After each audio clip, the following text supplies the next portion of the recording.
الله الرحمن الرحيم وبه نستعين أما بعد فأعوذ بالله من الشيطان الرجيم بسم الله الرحمن الرحيم ألهاكم التكاثر حتى زرتم المقابر كلا سوف تعلمون ثم كلا سوف تعلمون كلا لو تعلمون علم اليقين لترون الجحيم ثم لترونها عين اليقين ثم لتسألن يومئذ عن النعيم صدق اللہ العظیم۔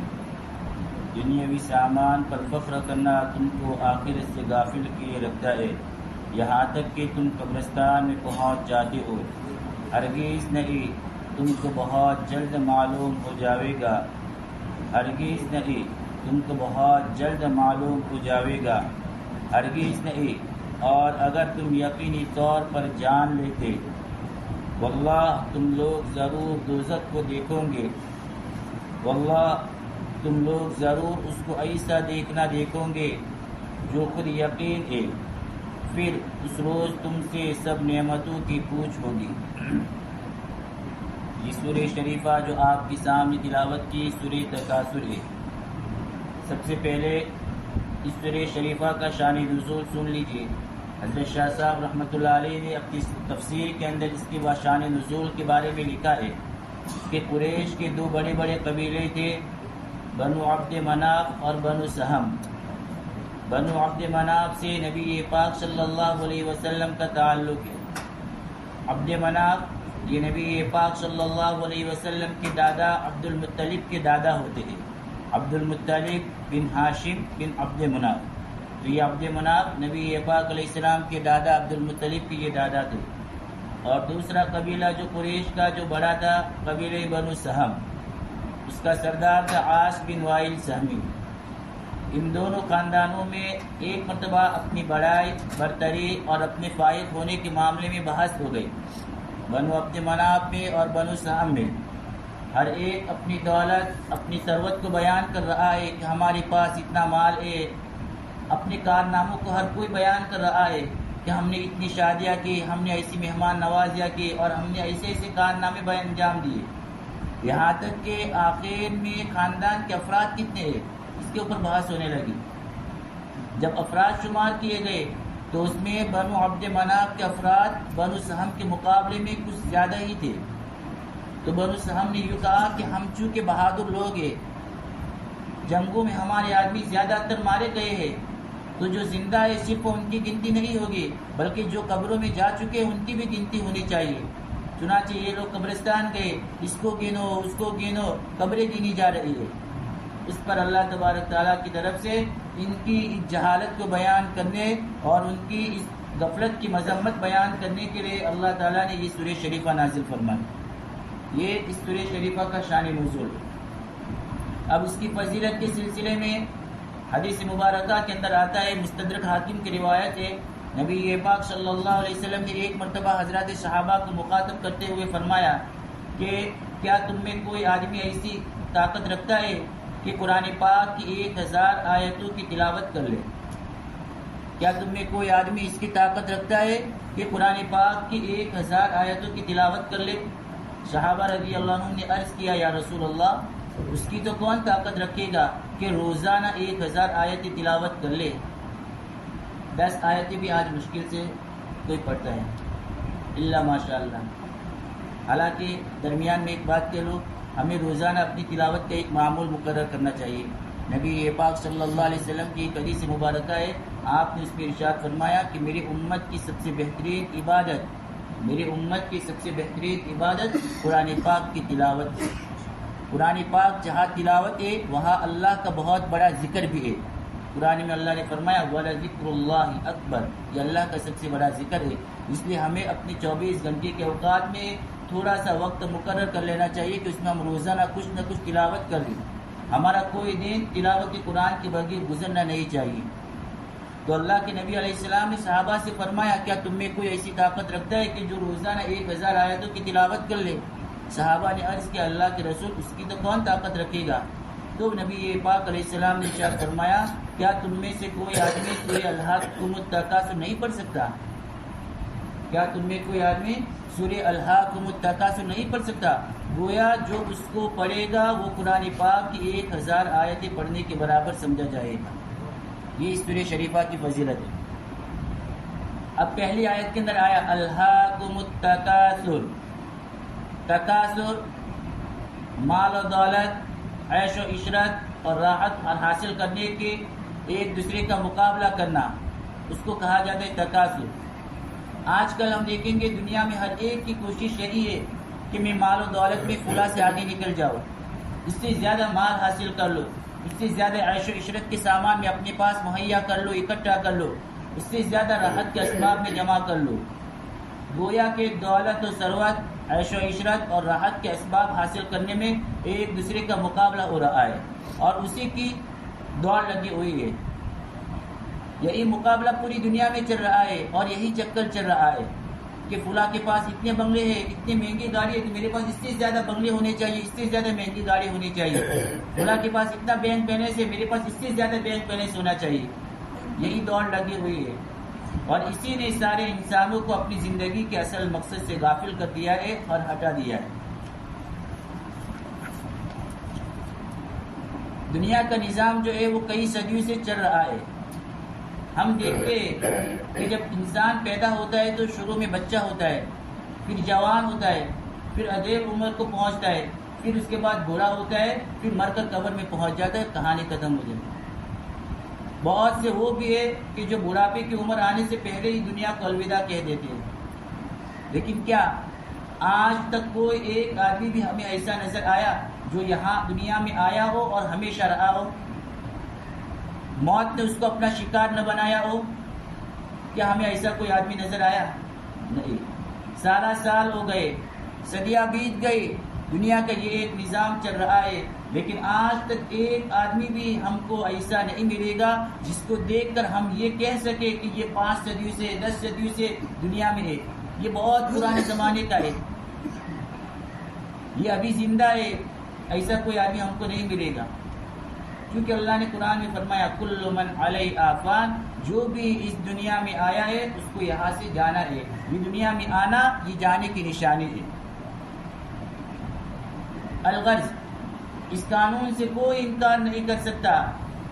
دنیا میں لوگوں نے بڑے بڑے حقائق کا انکار کیا، اللہ کے وجود کا انکار کیا، انبیاء کی نبوت اور رسالت کا انکار کیا، قیامت کا انکار کیا، جنت و دوزخ کا انکار کیا، لیکن موت یہ ایک ایسی اٹل حقیقت ہے کہ آج تک اس کا کوئی انکار نہیں کر سکا۔ سب کو اس حقیقت کو تسلیم کرنا پڑا کہ موت بہرحال آنے والی ہے۔ ہمیں کوئی ایک آدمی بھی ایسا نہیں جو اپنے آپ کو موت سے بچا سکتا ہو۔ سبھی پر موت طاری ہونے والی ہے اور موت اپنی شکنجے میں سبھی کو لینے والی ہے۔ ایک بات۔ دوسری بات یہ بھی ہے کہ یہ بھی ایک بہت بڑی حقیقت ہے کہ کوئی بڑے سے بڑا فلسفی ہو یا بڑے سے بڑا سائنسداں، بڑے سے بڑا نجوم میں کسی کو یہ نہیں کہہ سکتا کہ اس کی موت کب آئے گی۔ آئے گی تو ضرور، لیکن کب آئے گی یہ معلوم نہیں۔ ابھی آ سکتی ہے، کل آ سکتی ہے، مہینے کے بعد آ سکتی ہے، سال کے بعد آ سکتی ہے۔ آج تک سائنسدانوں نے ایسی کوئی تدبیر نہیں پائی کہ جس کے ذریعے کون کب تک زندہ رہنے والا ہے یہ معلوم کر سکے۔ اسی کی کوئی گارنٹی نہیں۔ ہاں، یہ سب تسلیم کرتے ہیں کہ جو اس دنیا میں آیا ہے اس کو یہاں سے جانا ہے۔ معلوم ہوا کہ یہ دنیا ہمیشہ رہنے کا گھر نہیں ہے، یہ منزل نہیں ہے، بلکہ یہ تو ایک سفر ہے۔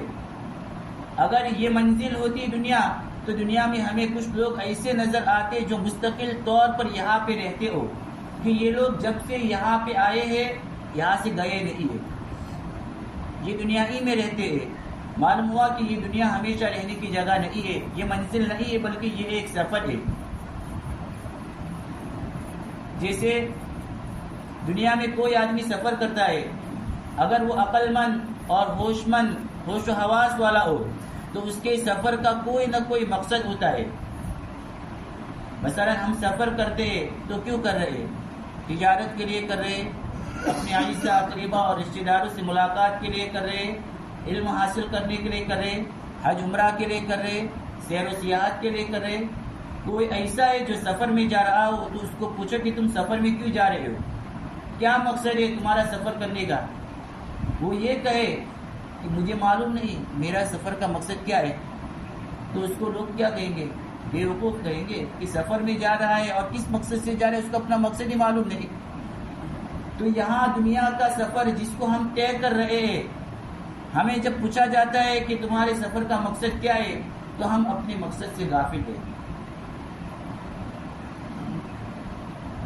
جس ذات نے، جس اللہ نے ہمیں پیدا کیا اور اس نے ہم کو اس دنیا کے سفر پر بھیجا، اس نے ہمیں کھول کھول کر واضح انداز میں بتلا دیا کہ تم کو دنیا میں کیوں بھیجا گیا ہے۔ وما خلقت الجن والانس الا ليعبدون، بندگی کرنے کے لیے، یعنی تم اپنی زندگی ہماری مرضی کے مطابق گزارو، ہماری خواہشات کو، ہماری سوچ، ہماری مرضی اس زندگی میں اس کا دخل نہیں ہونا چاہیے، بلکہ ہمیں جو زندگی گزارنی ہے وہ اللہ کی مرضی کے مطابق اور اللہ کی رضا کے مطابق گزارنی ہے۔ اللہ فرماتے جس طرح ہم کہیں اس طرح کرو، جن چیزوں سے بچنے کا ہم حکم کریں ان سے بچو۔ یہ اللہ تعالیٰ نے کھول کھول کر ہمیں بتلا دیا ہے۔ گویا اس دنیا کے سفر کا مقصد بھی اس سفر پر بھیجنے والے نے یعنی اللہ نے بالکل صاف اور واضح کر دیا۔ لیکن جب اس دنیا کے اندر ہم آئے ہیں تو اللہ تعالیٰ کی طرف سے ہی کچھ طبعی ضرورتیں ہمارے ساتھ لگا دی گئی ہیں، جیسے کھانا پینا، راحت و آرام، اور ان ضرورتوں کو پورا کیے بغیر آدمی سکون بھی نہیں پا سکتا۔ یہ ضرورتیں بھی پوری کرنی ضروری ہے۔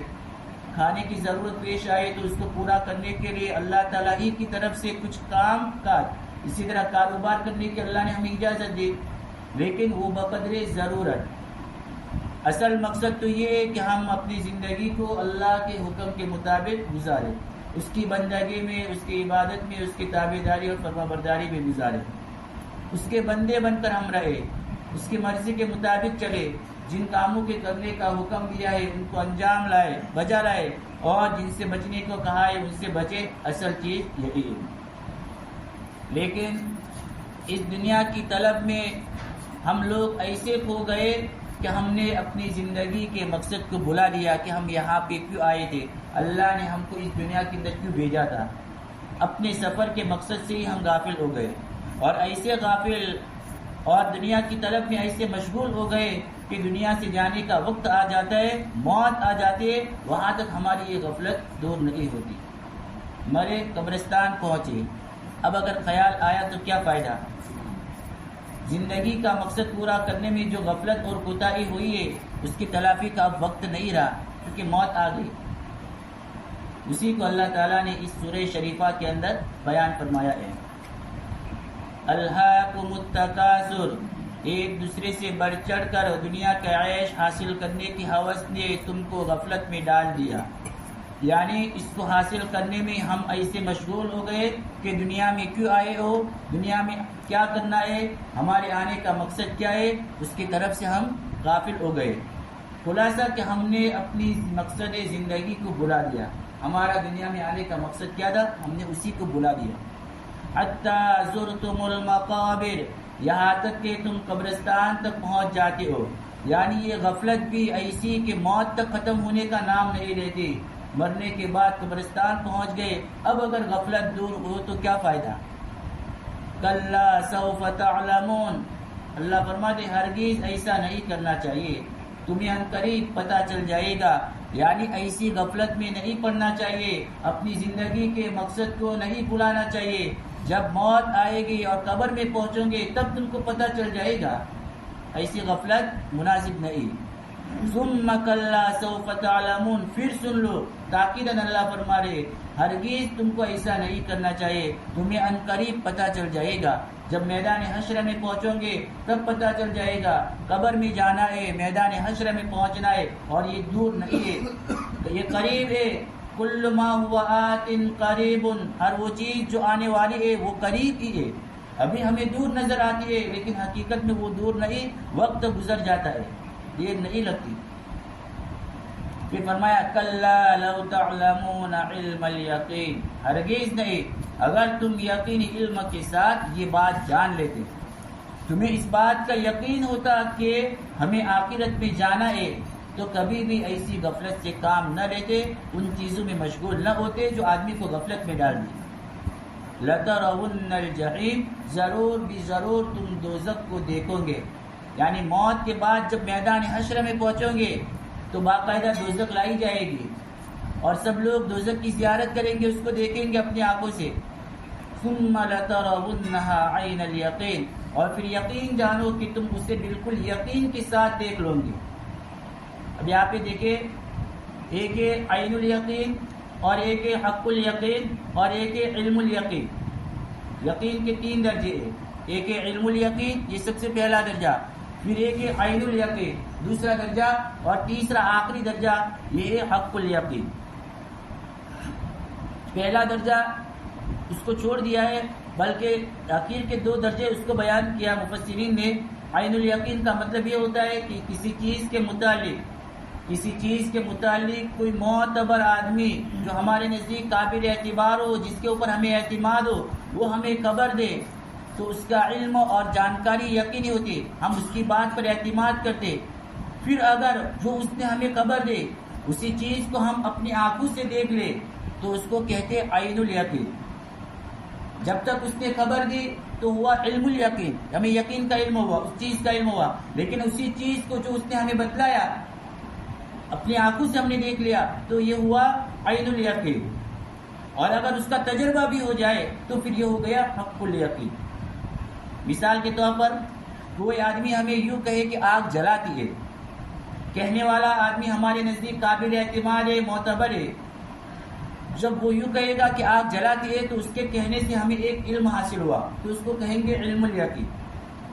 اس کے بعد ہم نے دیکھا کہ آگ نے ہمارے سامنے کسی کو باقاعدہ جلا بھی دیا، اپنی آنکھوں سے ہم نے دیکھا، تو جو ہم نے اپنی آنکھوں سے دیکھا وہ عین الیقین کہلائے گا۔ اس کے بعد پھر کسی نے ہماری انگلی آگ میں ڈال دی یا ہم پر کسی نے آگ ڈال دی اور اس کی وجہ سے ہم کو جلنے کا احساس ہوا تو اب اس کو کہیں گے حق الیقین۔ یہ یقین کے 3 درجے ہیں۔ تو اللہ تعالیٰ فرماتے ہیں کہ جب تم باقاعدہ اپنی آنکھوں سے دیکھو گے تو تمہیں اس کا عین الیقین حاصل ہو جائے گا کہ تم جہنم کو دیکھو گے، یعنی صرف علم اور جانکاری نہیں بلکہ تم اس کی حقیقت کو دیکھ لو گے۔ پھر اللہ نے فرمایا ثم لتسألن یومئذ عن النعیم، پھر تم اس دن نعمتوں کے بارے میں سوال کیے جاؤ گے، یعنی قیامت کے روز اللہ تعالیٰ کی طرف سے اللہ کی نعمتوں کے متعلق پوچھا جائے گا۔ تم نے اللہ کی جو نعمتیں استعمال کیے اللہ تعالیٰ کو اس کا باقاعدہ حساب دینا پڑے گا۔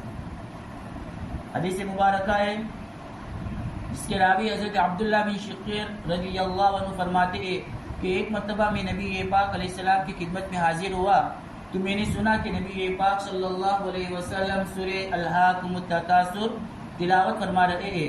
جب آپ سورت پوری کر چکے یعنی اس کی تلاوت پوری کر چکے تو نبی پاک صلی اللہ علیہ وسلم نے ارشاد فرمایا یقول ابن آدم کہتا ہے، انسان کہتا ہے مالے مالے، میرا مال میرا مال۔ تیرا مال تو وہی ہے جو تو نے کھا کر کے ختم کر دیا یا پہن کر کے پرانا کر دیا یا اللہ کے راستے میں خرچ کر کے اپنے لیے آخرت کی بینک بیلنس میں جمع کر دیا۔ باقی سب کچھ جو کچھ ہے وہ دوسروں کا ہے، وہ ختم ہونے والا ہے۔ آدمی یوں سمجھتا ہے کہ میرا مال، لیکن جب موت آتی ہے تب یہی چھوڑ کے چلا جاتا ہے، ساتھ میں کچھ نہیں جاتا، وہ دوسروں کے ہاتھ میں چلا جاتا ہے۔ تب پتہ چلتا ہے کہ پوری زندگی سب کو یہ کہتا رہا کہ یہ میرا مال ہے، یہ میری گاڑی ہے، یہ میرا بنگلہ ہے، اس کا کچھ نہیں تھا، وہ تو صرف اس کا چوکیدار تھا، نگراں تھا۔ مال تو دوسرے کے پاس گیا، یہ تو اس کی حفاظت کرتا رہا، اس کی دیکھ بھال کرتا رہا۔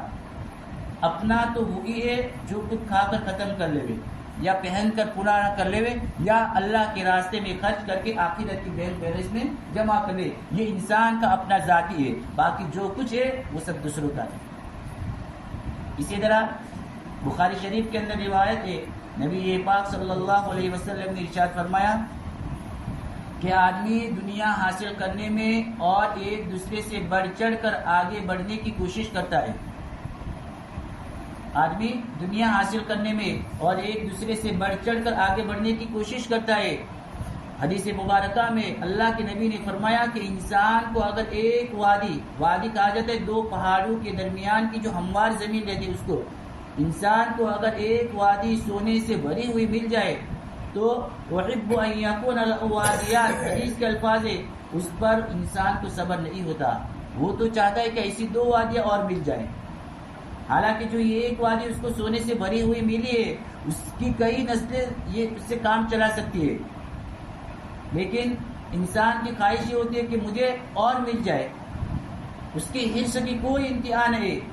وَلَن يَمْلَأَ فَاهُ إِلَّا التُّرَابُ، حدیث میں اللہ کے نبی نے فرمایا کہ آدمی کا منہ تو قبر کی مٹی ہی بھرتی ہے، دوسرا کوئی نہیں بھر سکتا۔ وَيَتُوبُ اللَّهُ عَلَى مَن تَابَ، ہاں آدمی توبہ کرتا ہے تو اللہ تعالیٰ اس کی توبہ قبول کرتے ہیں۔ گویا آدمی کی حرص کی اور اس کے لالچ کی کوئی انتہا نہیں۔ یہاں پہ ایک بات یہ سمجھے کہ ایک آدمی کی ضرورت ہوتی ہے، وہ تو بہت کم سے کم میں پوری ہو جاتی ہے، اور مثال کے طور پر ایک آدمی پیاسا ہے، پیاس کو ختم کرنے کے لیے 1 گلاس پانی کافی ہے، سیراب ہو جائے گا۔ بھوکا ہے، اس کی بھوک دور کرنے کے لیے 2 یا 3 روٹیاں کافی ہے، شکم سیر ہو جائے گا۔ لیکن اگر حرص اور ہوس ہے، جیسے لوگوں کو مال اور دولت کی حرص پیدا ہوتی ہے تو اس کی تو کوئی انتہا نہیں، جتنا آتا ہے وہ اس کے لیے کم ہے، بلکہ وہ ہر وقت یہی نعرہ لگائے گا حل من مزید، اور آئے اور آئے، اس کی حرص کبھی ختم نہیں ہو سکتی۔ تو مال اور جاہ، یعنی پدمی کو بڑا بننے کا شوق، مال اور جاہ دونوں کا یہی حال ہے، مرتبہ حاصل کرنے کی ہوس کہ پہلے اسمبلی کا ممبر بن گیا تو آگے یوں تمنا کرے گا کہ میں وزیر بن جاؤں، وزارت مل گئی تو یوں سوچے گا کہ میں وزیر اعلیٰ بن جاؤں، اگر جب وزیر اعلیٰ بھی بن جائے گا تو پھر تمنا کرے گا وزیر اعظم بن جاؤں۔ گویا اس کی حرص اور طمع کبھی ختم نہیں ہوگی، وہ چلتا ہی رہتا ہے، اور اسی حرص اور ہوس کے اندر اس کی زندگی ختم ہو جاتی ہے اور قبر میں پہنچ جاتا ہے اور اس کو خیال بھی نہیں رہتا، پوری زندگی یہی غفلت طاری رہتی ہے۔ اسی کو اللہ تعالیٰ دور کرنا چاہتے ہیں کہ ایک دوسرے سے بڑھ چڑھ کر عیش و عشرت اور راحت و دولت ثروت حاصل کرنے میں تم آخرت کی طرف سے غفلت میں پڑ گئے، آخرت کو تم نے بھلا دیا، اپنی اس غفلت کو دور کرنے کی ضرورت ہے۔ اسی پر اللہ نے تنبیہ فرمائی اس سورہ شریفہ میں کہ تم کو قبر میں بھی جانا ہے، حشر میں جانا ہے، جب وہاں تم پہنچو گے تو پتہ چلے گا، لیکن اب وہاں پہنچنے کے بعد ہمارے لیے اس کی تلافی کا کوئی موقع ہمارے پاس نہیں رہے گا، اب ہم چاہے کچھ کرنا تو کر بھی نہیں سکتے، کوئی موقع ہی نہیں ہمارے پاس۔ اسی لیے تو اللہ تعالیٰ کی یہاں نعمتوں کے متعلق سوال ہوگا، آخری آیت جو سورہ شریفہ کی تھی، ثم لتسألن یومئذ عن النعیم، ترمذی شریف کے اندر روایت ہے، حضرت ابو ہریرہ رضی اللہ عنہ فرماتے ہیں قیامت کے روز سب سے پہلے بندے سے جس چیز کا حساب ہوگا، قیامت کے دن بندے سے جس چیز کا حساب ہوگا سب سے پہلے وہ اس کی تندرستی ہے۔ اللہ تعالیٰ کی طرف سے یہ سوال ہوگا، اللہ پوچھیں گے کیا ہم نے تم کو تندرستی نہیں دی تھی؟ کیا ہم نے تم کو ٹھنڈا پانی نہیں پلایا تھا؟ تندرستی یہ صرف ایک نعمت نہیں بلکہ ہزاروں نعمتیں ہیں، اسی لیے تو ہم اپنے محاورے کے اندر بولتے ہیں ایک تندرستی 1000 نعمت، بولتے ہیں ایک تندرستی 1000 نعمت۔ ہمارے جسم میں کتنے اعضاء ہیں؟ آنکھ ہماری ٹھیک ہے، صحیح سلامت ہے، کان ہمارے ٹھیک ہے، زبان ہماری ٹھیک ہے، ناک ہماری ٹھیک ہے، ہاتھ پاک ہمارے ٹھیک ہے، ہمارا دل کام کر رہا ہے، دماغ صحیح ہے، کتنی کام کر رہی ہے، پیر چل رہے ہیں، جسم کے بے شمار اعضاء ہے اور ہر عضو اپنی ڈیوٹی پوری کر رہا ہے۔ یہ سب کیا ہے؟ یہ تندرستی ہی تو ہے۔ تو تندرستی کہنے کو تو ایک نعمت ہے، لیکن اگر ہم اس میں غور کریں تو یہ بے شمار نعمت ہے۔ ایک حدیث پاک کی کتاب شمائل، اس کے اندر واقعہ موجود ہے اللہ کے نبی کا، لیکن بڑا لمبا واقعہ ہے، اگر اس کو بیان کرنے جائیں گے تو وقت کافی ہو جائے گا، اس لیے میں اس واقعے کو چھوڑ دیتا ہوں۔ خلاصہ کہ اللہ کی تبارک تعالیٰ کی طرف سے قیامت کے دن نعمتوں کے بارے میں بھی پوچھا جائے گا۔ پچھلے ہفتے میں نے آپ کے سامنے ایک حدیث مبارکہ نقل کی ہے، ترمذی شریف کی روایت ہے، اس کے راوی عبداللہ بن مسعود رضی اللہ عنہ، کہ جب انسان کل قیامت کے دن میدان حشر میں پہنچے گا تو جب تک 5 چیزوں کا سوال کا جواب نہیں دے گا، 5 سوالات اسے کیے جائیں گے میدان حشر میں، قبر کے 3 سوال الگ، 5 سوال میدان حشر کے، یہ کل 8 سوال ہے۔ تو 5 سوال کے جواب نہیں دے گا تب تک وہ اپنے پاؤں ہلا نہیں پائے گا. لا تزول قدم ابن آدم یوم القیامت من عند ربی حتی یسأل عن 5. کون کون سے 5 سوال؟ پہلا سوال ہوگا عن عمری فیما افنا، ہم نے تم کو زندگی دی تھی، اس زندگی کو کہاں کھپایا، کہاں پہ صرف کیا اس زندگی کو. اب دیکھیں یہاں پہ زندگی کے اندر تینوں دور آ جاتے، جوانی، بچپن اور بچپن، پھر اس کے بعد جوانی اور بڑھاپا، تینوں دور اس کے اندر آ گئے. دوسرا سوال اللہ پھر کریں گے مستقل جوانی کے متعلق، کیونکہ جوانی بڑی اہمیت کی حامل ہوتی ہے، اسی کے اندر آدمی جو کرنا چاہے کر سکتا ہے. دوسرا سوال کریں گے وعن شبابی فیما ابلا، جوانی کی ایام کو کہاں آپ نے صرف کیا.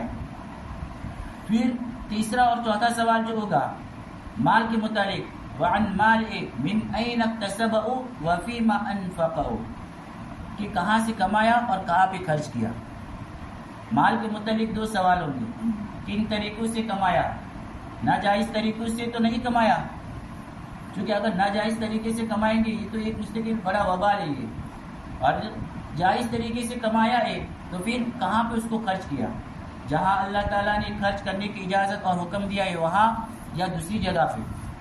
بعض لوگ حلال طریقے سے کما کر بھی فضول خرچی کرتے ہیں، ان کو تنبیہ کی جاتی ہے تو وہ کہتے ہیں، بتلایا جاتا ہے کہ چاہے اپنا حلال مال ہے لیکن اس کو تم اس طریقے پہ ناحق خرچ مت کرو، فضولیات کے اندر خرچ مت کرو.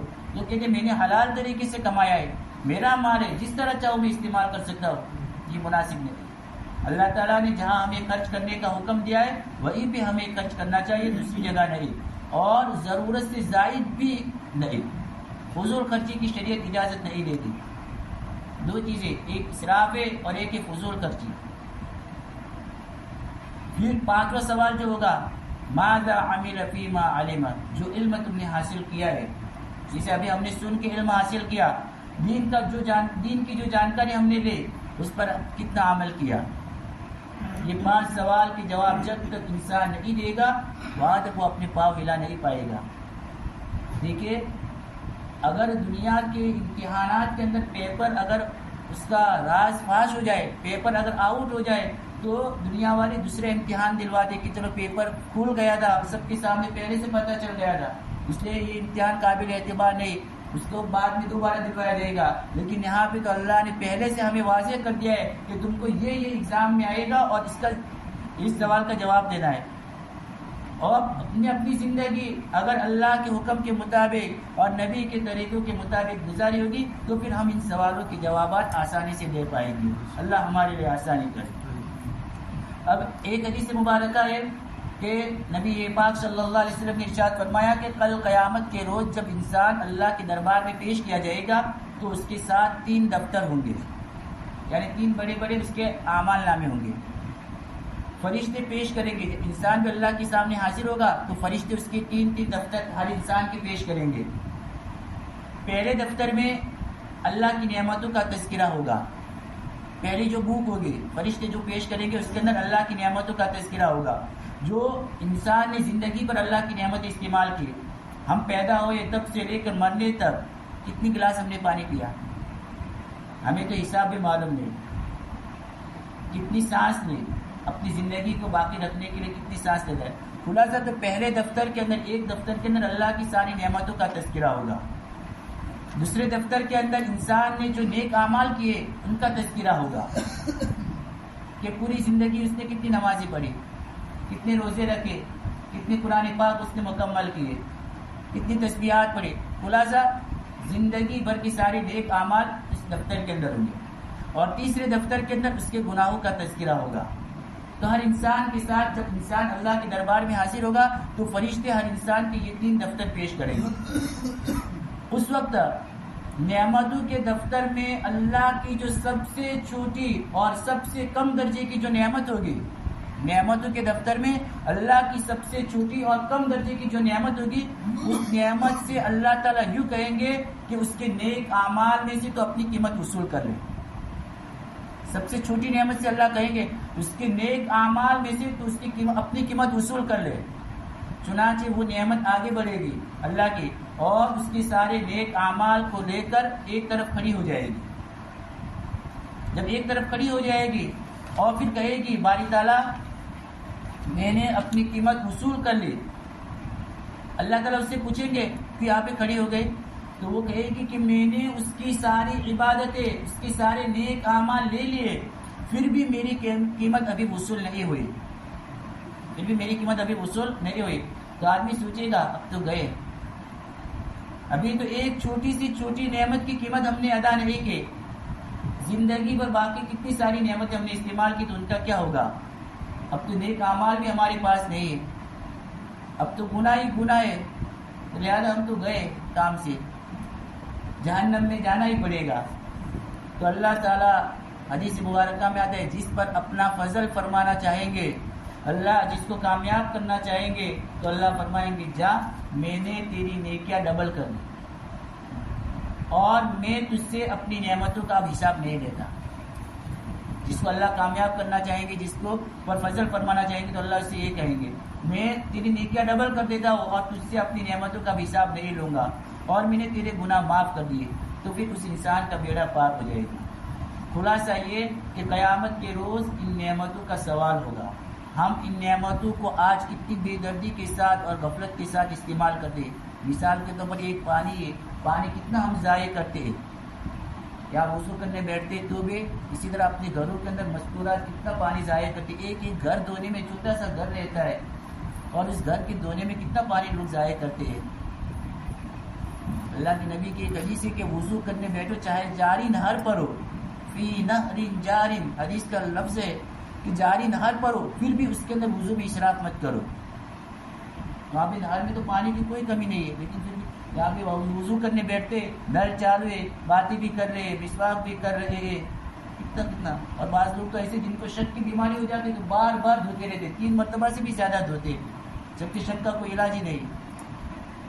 الغرض اس صورت میں اللہ تعالیٰ نے ہم جو دنیا کی غفلت میں پڑے ہوئے اس کا علاج بتلایا، اور علاج پہ اللہ نے خاص طور پر ہمیں 2 باتیں بتلائی. جہنم کا خوف، جب آدمی کے دل میں جہنم کا خوف آئے گا تو کبھی اس سے گناہ صادر نہیں ہوگا. اور دوسرا اللہ کی نعمتوں کے حساب کا یقین کہ کل قیامت کے دن مجھے اللہ کے پاس حاضر ہونا ہے اور اللہ نے جتنی نعمتیں مجھ پر نشاور کیے ان ساری نعمتوں کا مجھے حساب دینا ہے. اگر آدمی کے دل میں اس بات کا یقین ہو جائے تو پھر کبھی غفلت میں وہ مبتلا نہیں ہوگا. اللہ تعالیٰ ہمیں ان باتوں پر عمل کرنے کی توفیق عطا فرمائے.